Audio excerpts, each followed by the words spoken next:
Hello friends, एक बार फिर से आप सभी का बहुत बहुत स्वागत है। आज की वीडियो में हम लोग एल्गोरिथम और फ्लो चार्ट की एक प्रॉब्लम को सॉल्व करेंगे। और वो प्रॉब्लम है कि 1 से लेकर के 100 तक की जो नंबर्स होती हैं उसमें हमको ऑड नंबर को जनरेट करना है। उसके लिए हमको एल्गोरिथम और फ्लो चार्ट बनाना है। तो आइए देखिए किस तरीके से इसको सॉल्व करते हैं और किस तरीके से इसका फ्लो चार्ट बनाते हैं। आप बहुत ध्यान से इस चीज़ को समझिएगा। चलिए सबसे पहले हम प्रॉब्लम को लिख देते हैं, उसके बाद आपको बताते हैं कि इसको किस तरीके से सॉल्व करेंगे। तो प्रॉब्लम हमारे पास है कि right algorithm and flow chart for generate odd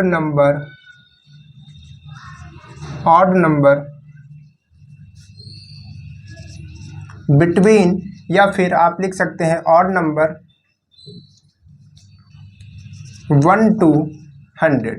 ठीक है, यानी कि 1 से लेकर के 100 तक में हमको ऑड का मतलब क्या होता है, विषम संख्या, यानी कि 3, 5 इस तरीके से जो नंबर्स होती हैं उनको हमको जनरेट करना है, छापना है।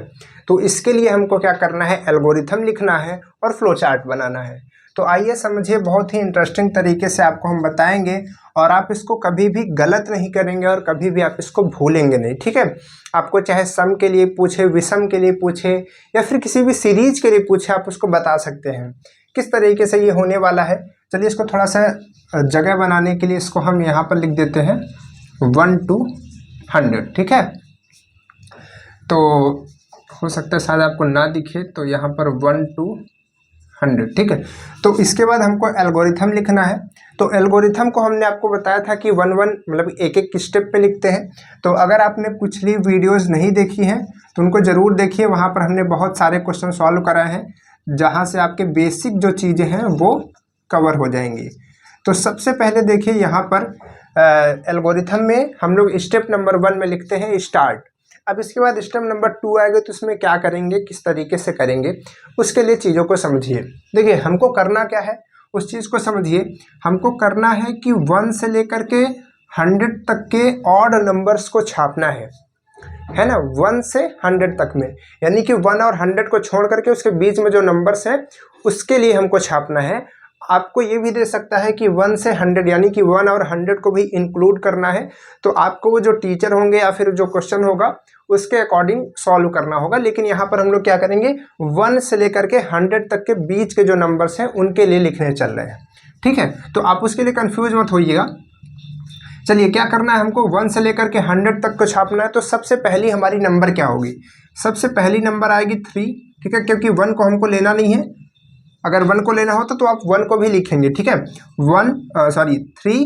3 के बाद क्या आएगा, 3 के बाद आएगी 5 के बाद क्या आएगा 7 के बाद क्या आएगा 9 के बाद 11। ठीक है, तो इस तरीके से ये जो सीरीज है वो चलने वाली है ऑड नंबर्स की। ठीक है, 100 तक चलेगी। कहाँ तक चलेगी ये, पूरा 100 तक। ठीक है, यहाँ से हम थोड़ा सा डॉट करेंगे। ठीक है, डैश, ये चलते चलते कहाँ तक जाएगी, 99 तक जाएगी। ठीक है, क्योंकि 100 जो होता है वो हमारा इवन होता है, तो ऑड कहाँ तक होगा, 99 तक ये चीज़ जाने वाली है। तो अगर आप इसमें देखेंगे कि ये सीरीज में रिलेशन क्या है, एक दूसरा जो टर्म है वो दूसरे टर्म से उससे रिलेशन क्या है, तो आप देखेंगे कि 3 + 2 अगर हम करते हैं तो हमको 5 मिलता है, और 5 + 2 करते हैं तो हमको 7 मिलता है। यानी कि एक दूसरे के बीच कितने का गैप है, 2 का गैप है। ठीक है, जैसे कि यहाँ पर 7 है तो 7 + 2 करेंगे तो अगले नंबर मिलेगी। ऐसे करते करते हम आगे बढ़ते हैं तो हमको सारी जो इवन नंबर्स हैं, चाहे वो 1 से लेकर के 100 तक हो, यानी कि 100 तक हो, या 200, 300, 1000, जितनी भी हम निकालना चाहते हैं हम निकाल सकते हैं। लेकिन उसके लिए हमको इस चीज़ में 2 ऐड करना पड़ेगा, यानी कि जो एक नंबर मिलेगी उसमें 2 ऐड करना पड़ेगा। देखिए अब आप समझिए कि अगर हमको कोई भी एक नंबर मिल जाती है, जैसे कि हमको मिल गई 3, तो 3 मिल गई तो हमने इसमें 2 ऐड किया तो हमको 5 मिल गया। ठीक है, लेकिन अगर हमको सबसे पहली वाली नंबर निकालनी है, सबसे पहली वाली नंबर क्या है 3, तो सबसे पहली वाली नंबर निकालनी है तो इसके लिए भी तो कुछ चाहिए, क्योंकि अगर हमको 3 ही नहीं मिलेगा तो हम 5 कैसे निकालेंगे। 5 मिल गया तो 7 निकालेंगे, 7 मिल गया तो 9, 11, 13 ऐसे करके निकाल लेंगे। लेकिन स्टार्टिंग में हमको 3 तो चाहिए, तो 3 को कैसे निकालेंगे? तो आप ये बताइए कि ऐसी कौन सी नंबर है जिसमें हम 2 ऐड करें तो वो 3 हो जाए? तो 1, ठीक है। यानी कि 3 को पाने के लिए हमको चाहिए 1, और हमको ये पता है कि हम इसमें 2 ऐड कर देंगे तो अगली वाली नंबर, अगली ऑड नंबर आ जाएगी। तो हमको चाहिए 1। बात समझ में आ रही है? जैसे कि हम लोगों ने इसके पिछले वाले क्वेश्चन में किया था, जहां पर हम लोगों ने 1 से लेकर के 100 तक की नंबर्स को टाइप किया था, ओनली नंबर 1 2 3 4 5 6 है ना, 1 2 3 4 5 6 7 8 इस तरीके से जो नंबर्स होती है उसको टाइप किया था। तो उसी तरीके से हमको 3 को पाने के लिए, क्योंकि सबसे पहली ऑड नंबर 1 से 100 तक में 3 होगी, तो 3 को अगर हम पा जाते तो सारी नंबर निकल जाएंगी। तो 3 को पाने के लिए हमको लाना होगा 1 को। अब बात समझ में आ रही है? चलिए इस चीज़ को याद रखिएगा। थोड़ा सा हमने समय इस वजह से लिया क्योंकि ये इंपॉर्टेंट है। अब देखिए 1 हमको चाहिए, तो 1 हमने ले लिया। अब हमें ये पता कि इसमें 2 ऐड करेंगे तो 3 मिल जाएगा। लेकिन अब 1 को हम ऐसे तो एल्गोरिथम में लिख नहीं सकते, तो इसके लिए क्या करेंगे? इसके लिए हम एक वेरिएबल रख देंगे। उस वेरिएबल का नाम चलिए हम ओ रख देते हैं। ओ क्यों रख देते हैं? क्योंकि ये ऑड नंबर है, ठीक है, तो ओ रख देंगे। लेकिन ये थोड़ा सा गड़बड़ है क्योंकि ये ओ है, ये 0 जैसा लग रहा है, तो यहाँ पर हम थोड़ा चेंज करेंगे और एन रख देंगे। आप ABCD XYZ वगैरह वगैरह कुछ भी रख सकते हैं, जो आपकी मर्जी। तो एन इस वजह से क्योंकि नंबर है तो एन हम रख दिया, ठीक है। चलिए अब इस चीज़ को हम सेकंड स्टेप में लिखेंगे, क्योंकि हमको सेकंड स्टेप में ये चीज़ बतानी होगी ना कि भाई ये स्टार्टिंग में हम किस चीज़ को लेकर के आगे बढ़ने वाले हैं। तो हमको सेकंड स्टेप में बताएंगे। तो स्टेप नंबर 2 में क्या लिखेंगे? स्टेप नंबर 2 में हम लिखेंगे कि असाइन, और याद रखिए यहाँ पर आप असाइन या फिर अपने अकॉर्डिंग कोई भी लैंग्वेज में लिख सकते हैं। कोई भी लैंग्वेज मतलब इंग्लिश में ही कोई दूसरा वर्ड भी लिख सकते हैं। तो असाइन n = 0, n = 1, ठीक है। स्टार्टिंग में n की वैल्यू हमने क्या रखी? 1 रखी, ठीक है। ये 1 क्यों रख रहे हैं फिर से आपको क्लियर कर दे। 1 इस वजह से रख रहे हैं ताकि हम 3 को पा पाएँ, 3 को निकाल पाएँ। कैसे निकालेंगे अब इसके लिए समझिए। तो यहाँ पर आएगा स्टेप नंबर 3। स्टेप नंबर 3 देखिए, अभी हमने आपको क्या बताया कि ये जो सीरीज है किस तरीके से चल रही है। 3 + 2 तो आ गया 5, +2 तो आ गया 7, +2 तो आ गया 9, इस तरीके से सीरीज चल रही है। तो ध्यान से देखिए, अगर हमको 3 को निकालना है और हमारे पास नंबर क्या है? 1 है, ठीक है। 1 का मतलब n है, ठीक, क्योंकि n की वैल्यू हमने 1 रखी है स्टार्टिंग में। तो हमको क्या यहाँ पर क्या करना पड़ेगा? यहाँ पर 2 ऐड करना पड़ेगा n में, यानी कि यहाँ पर न्यू नंबर लाने के लिए हमको n + 2 करना पड़ेगा। यानी कि जो नंबर है जो हमने स्टार्टिंग में रखी 1, इसमें 2 जोड़ देंगे तो हमको क्या मिल जाएगा? ये वाली नंबर मिल जाएगी। और इस वाली नंबर को हम क्या कहेंगे? फिर से न्यू नंबर कहेंगे। तो यहाँ पर फॉर्मूला बनेगा n = n + 2, ठीक है। कैसे? अभी आपको यहाँ पर और क्लियर हो जाएगा, अच्छे से परेशान मत होइएगा कि ये n कहाँ से आ गया, ठीक है। ध्यान से देखिए, ये जो n है ये नई नंबर्स है, यानी कि जब प्रोग्राम दोबारा आएगा उसके लिए है। कैसे? ध्यान से देखिए, चलिए फिर से फार्मूला लिखते हैं। क्या है? n = n + 2। कैसे? सबसे पहले n की वैल्यू क्या है? 1 है, तो n की वैल्यू जहाँ पर हम रखेंगे, n की जगह रखेंगे तो 1, 1 + 2 क्या होगा? 1 + 2 क्या होगा? बनेगा 3। 3 हमारी सबसे पहली ऑड नंबर प्रिंट हो जाएगी, मॉनिटर पे आपको दिख जाएगी। इसके बाद अब ये जो 3 है ये इस n की वैल्यू हो गई, ठीक है। ये नया वाला n है, यानी कि पहले n क्या था? 1 था, अभी क्या हो चुका है? 3 हो चुका है। अब इस चीज़ को जब हम रिपीट करेंगे तो ये n घूम करके, यानी कि 3 वैल्यू जो है घूम करके फिर से यहाँ पर आएगी इस n की वैल्यू की जगह, यानी कि यहाँ पर फिर से n की वैल्यू चेंज होगी और n की वैल्यू हो जाएगी इस बार 3, और फिर से उसमें 2 ऐड करेंगे तो यहाँ पर क्या आएगा? 5 आ जाएगा। फिर से यही प्रोसेस होगा, तो ये फिर से ये जो वैल्यू न्यू वाली वैल्यू आएगी ये घूम करके जाएगी n की जगह, फिर यहाँ पर आएगा 5, इसमें 2 ऐड करेंगे तो हमारे पास आएगा 7। इसी तरीके से फिर से ये प्रोसेस रिपीट होगा, ये n की वैल्यू फिर से चेंज होगी, अपडेट होगी। यहाँ पर क्या आएगा? 7 + 2 = 9, ठीक है। इसी तरीके से ये पूरा प्रोसेस चलता रहेगा और ये बार बार इस n की वैल्यू चेंज होती रहेगी। आई होप आप इसको समझ पा रहे होंगे। अभी एल्गोरिथम में लिखेंगे और फ्लो चार्ट बनाएंगे तो और अच्छे से क्लियर होगा। चलिए समझते हैं इसको अपने फ्लो चार्ट में, सॉरी एल्गोरिथम में लिख करके। क्या है, देखिए यहाँ पर अब हमको फॉर्मूला लिखना है, तो फॉर्मूले के लिए हम लोग क्या लिखते हैं, कैलकुलेट, या फिर आप सीधे सीधे फॉर्मूला भी लिख सकते थे, कैलकुलेट n इक्वल n+2। ध्यान दीजिएगा यहाँ पर हमने 1 क्यों लिया, यहाँ पर हम 2 क्यों लिख रहे हैं, ये बात आपको बहुत अच्छे से क्लियर होनी चाहिए। नहीं तो अगर आप रटने की कोशिश करेंगे तो पूरी ज़िंदगी रटते रह जाएंगे। एग्जाम में क्वेश्चन रिपीट नहीं करता है, अलग अलग आता है, कभी कुछ आएगा कभी कुछ आएगा। ऐसा नहीं होता कि जो पिछला क्वेश्चन आ चुका है आप उसको रट लिए हैं वही क्वेश्चन आएगा, ऐसा बिल्कुल नहीं होता। ठीक है, याद रखिएगा। चलिए तो ये क्या करेगा, कैलकुलेट करेगा।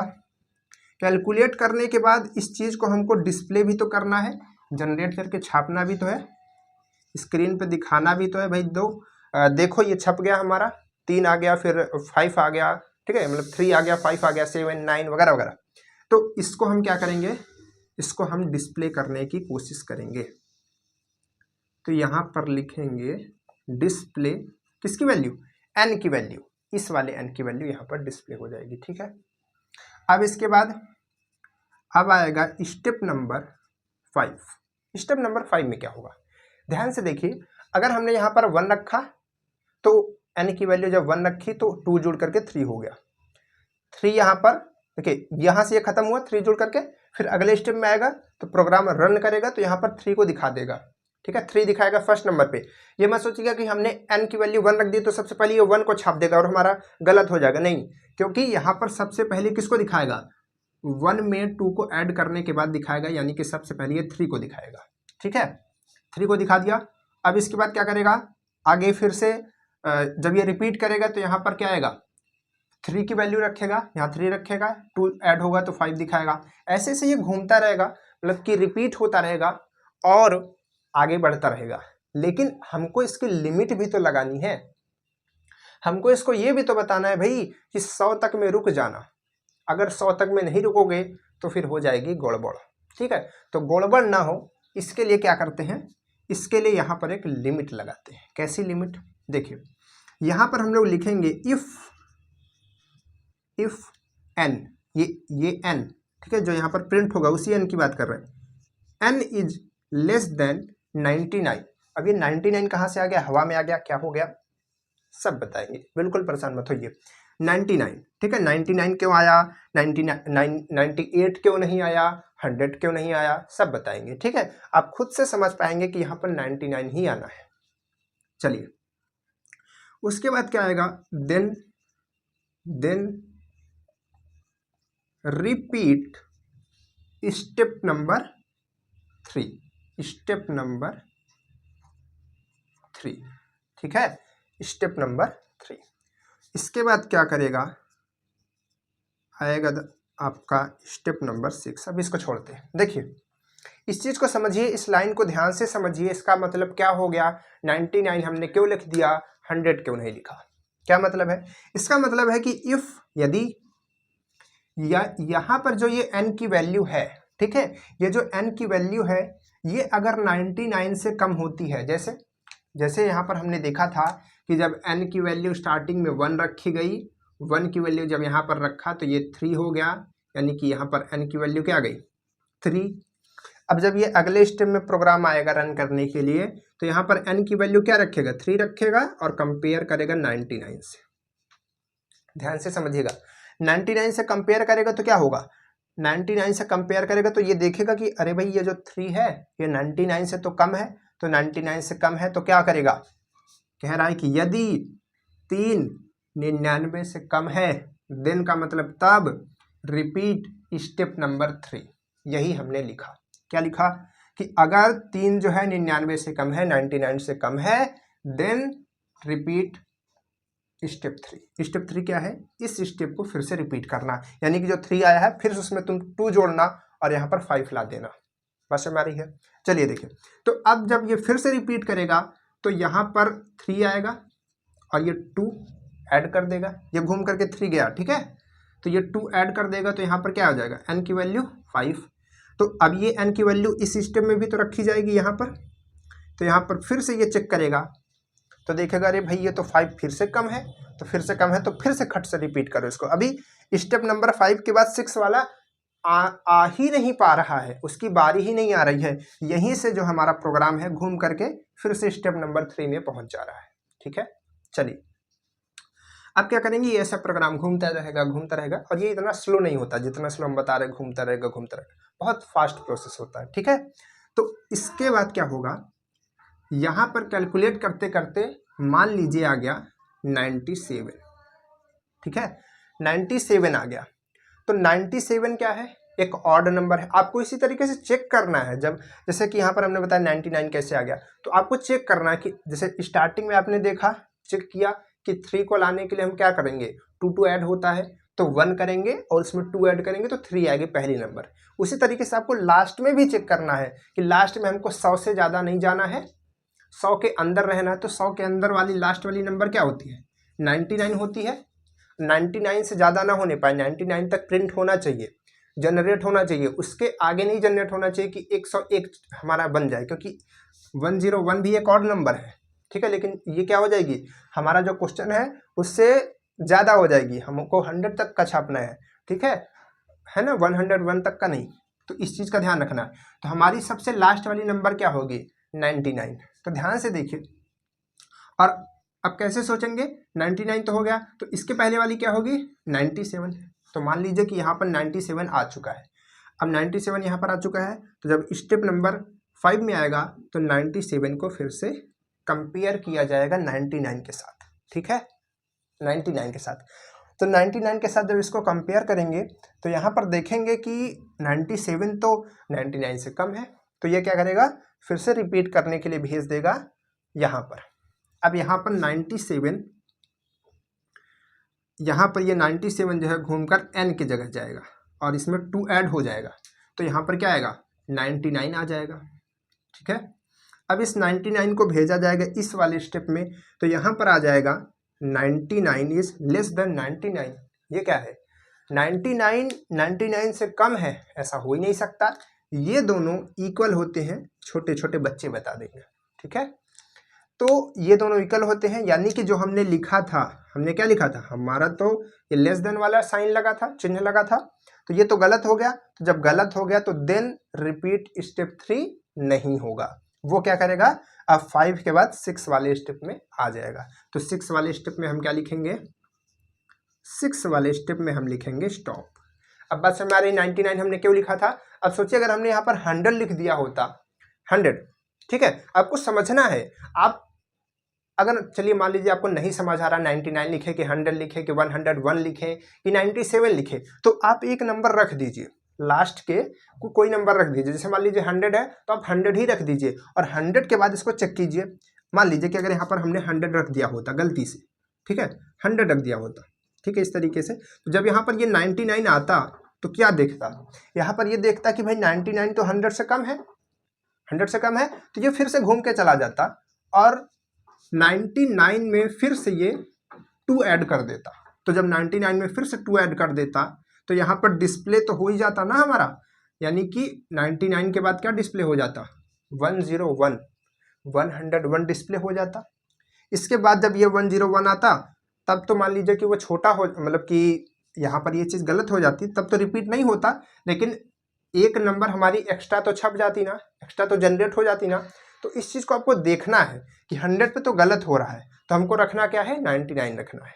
इस बात को आपको समझना है। ठीक है, आपको अगर आपको नहीं समझ आ रहा है तो हम वही तो कह रहे हैं, आप कोई भी नंबर एक बार रख दीजिए, उसके बाद आप उसको चेक कीजिए। चलिए अब इसके बाद क्या करेगा, लास्ट स्टेप में स्टॉप कर देंगे, स्टॉप कर देंगे। अगर आप स्टॉप नहीं लगाते हैं तो आपको गलत माना जाएगा एल्गोरिथम, इस बात का याद रखिए। स्टार्ट और स्टॉप मत छोड़ दीजिएगा जल्दबाजी में। ठीक है, चलिए तो ये हो गया हमारा एल्गोरिथम। यहाँ पर थोड़ा इसको हम कम करके लिखेंगे, देन रिपीट स्टेप 3। ठीक है, अब यहाँ पर फ्लो चार्ट बनाएंगे। इसके लिए फ्लो चार्ट क्या बनेगा, किस तरीके से, देखिए बहुत ही जल्दी से हम इसको बना देते हैं। START स्टार्ट, ये होता है स्टार्ट। स्टार्ट के बाद क्या आएगा, स्टार्ट के बाद आएगा ये n इक्वल 1 है। तो ये क्या है, कोई वैल्यू दी गई है और यहाँ पर हम वैल्यू दे नहीं रहे हैं, इनपुट नहीं कर रहे हैं, पहले से ही प्रोग्राम में फिक्स है, कंप्यूटर उसको जानता है, हमने बता दिया है, अपने से देना नहीं पड़ रहा। तो यहाँ पर आप एक रेक्टेंगल बनाएंगे, नॉट पैरेललोग्राम। पैरेललोग्राम किसके लिए बनाते हैं, इनपुट और आउटपुट के लिए बनाते हैं। चलिए इसके बाद कैलकुलेट, ये हमारा क्या है, फॉर्मूला है। तो यहाँ पर आप बनाएंगे एक फिर से रेक्टेंगल, इस तरीके से बनाएंगे, n इक्वल n+2। और आपको बता दें फिर से एक नई चीज आपको बता दें कि हो सकता है आपके टीचर, आपके प्रोफेसर यहाँ पर कुछ चेंजेस करवाएं, जैसे कि यहाँ पर लिखवा दे कैलकुलेट n इक्वल n+2, है ना। तो आपको घबराना नहीं है, आपको लिख देना है, आपको लड़ाई भी नहीं करनी है। क्यों, क्योंकि वो भी सही है और ये सीधे सीधे हमने फॉर्मूला लिख दिया, ये भी सही है, कोई दिक्कत नहीं है। इसके बाद क्या है, इसके बाद है डिस्प्ले n, यानी कि n को दिखाना है। तो दिखाने के लिए कंप्यूटर को आउटपुट करना होगा और इनपुट आउटपुट के लिए हमने बताया था पैरेललोग्राम बनाते हैं। तो यहाँ पर क्या लिखेंगे, यहाँ पर लिखेंगे प्रिंट या फिर डिस्प्ले, आप कुछ भी लिख सकते हैं, प्रिंट n, ठीक है, प्रिंट n। इसके बाद क्या आएगा, इसके बाद ये है कंडीशन। कंडीशन में क्या करेंगे, देखिए कंडीशन लगाते हैं, कंडीशन के लिए कंडीशन बॉक्स बनाइए। कंडीशन बॉक्स होता है बर्फी जैसा, और बर्फी आप तो बहुत खाते हैं, ठीक है। चलिए इसके बाद आएगा इफ, कंडीशन क्या है हमारी, n इज लेस देन, ध्यान से देखिए, n इज लेस देन 99, यानी कि जो n है वो 99 से कम होगा तो क्या होगा, कम होगा तो दो चीजें हो सकती हैं, या तो ये चीज सही होगी या तो ये चीज गलत होगी। सही होगी तो स्टेप नंबर 3 में जाएगा, गलत होगी तो स्टॉप हो जाएगा। कैसे, देखिए सही होगी तो इसके लिए यस इधर करते हैं, ठीक है, गलत होगी तो इसके लिए इधर करते हैं, इधर नो करते हैं, नो के जगह लगाते हैं स्टॉप, और यस के जगह लगाते हैं हमको किधर जाना, स्टेप नंबर 3 में, फिर से इसको वापस से ऐड कर देना है। यानी कि जब तक ये यस होता रहेगा तब तक ऐसे ऐसे ये ऐसे लूप बना करके घूमता रहेगा, घूमता रहेगा, घूमता घूमता चक्कर खा जाएगा, ठीक है, और जैसे ही खत्म करेगा स्टॉप हो जाएगा। तो इस तरीके से इसका ये एल्गोरिथम हुआ, इस तरीके से इसका ये फ्लो चार्ट। आई होप आपको बहुत अच्छे से समझ आ गया होगा। अब आपको एक होमवर्क देते हैं, आप होमवर्क में ये कीजिएगा कि हमने लिखा ऑड नंबर के लिए, आप लिखिएगा इवन नंबर के लिए, सम संख्याओं के लिए लिखिएगा, और आपको थोड़ा सा हिंट दे दें कि इवन नंबर 2 से स्टार्ट होती है, ठीक है। तो आप उसमें सोचिएगा कि आप सबसे पहले यहाँ पर क्या लेंगे, यहाँ पर फार्मूला क्या लेंगे, यहाँ पर क्या लगाएंगे। तो चलिए फिर आप कमेंट्स में बताइएगा कि आपने किस तरीके से बनाया, लिख करके आप कमेंट्स कर सकते हैं पूरी तरीके से, और नहीं तो हम जब वीडियो बनाएंगे तो आप उसको देख करके चेक कर लीजिएगा। चलिए फिर मिलते हैं इसी तरीके के नेक्स्ट वीडियो में, तब तक के लिए बाय बाय।